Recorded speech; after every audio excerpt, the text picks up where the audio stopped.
Cinema മേഖലയിലെ സ്ത്രീകൾ നേരിടുന്ന ചൂഷണത്തിൽ അന്വേഷണം പ്രഖ്യാപിച്ച് സർക്കാർ. ഇത്തരം പരാതികളും വെളിപ്പെടുത്തലുകളും സംബന്ധിച്ച് അന്വേഷിക്കാൻ പോലീസ് ഐജി സ്പർജൻ കുമാറിന്റെ നേതൃത്വത്തിൽ പ്രത്യേക അന്വേഷണ സംഘത്തെ മുഖ്യമന്ത്രി നിയോഗിച്ചു.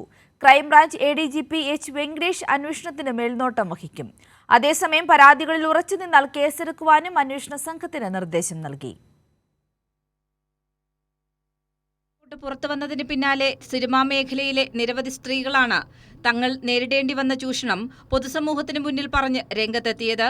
ഈ സാഹചര്യത്തിലാണ് മുഖ്യമന്ത്രി ഉന്നത പോലീസ് ഉദ്യോഗസ്ഥരുടെ അടിയന്തര യോഗം വിളിച്ചു ചേർത്ത് കാര്യങ്ങൾ പരിശോധിച്ചത്.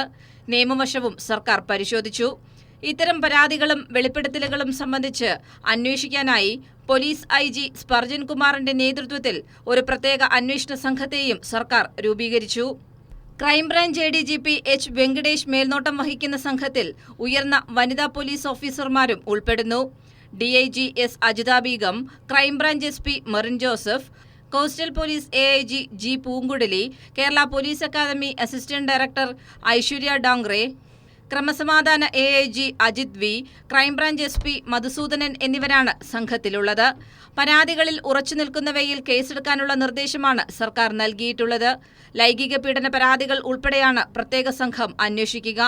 ജസ്റ്റിസ് ഹേമ കമ്മിറ്റി റിപ്പോർട്ടിന്റെ അടിസ്ഥാനത്തിൽ പ്രതിപക്ഷവും ഒരു വിഭാഗം മാധ്യമങ്ങളും സർക്കാരിനെ വിമർശിക്കുമ്പോഴും എല്ലാ വശങ്ങളും പരിശോധിച്ച് കൃത്യമായ നടപടി ഉറപ്പാക്കുന്നതിനാണ് സർക്കാർ മുൻതൂക്കം നൽകിയത്. കൈരളി ന്യൂസ്, തിരുവനന്തപുരം.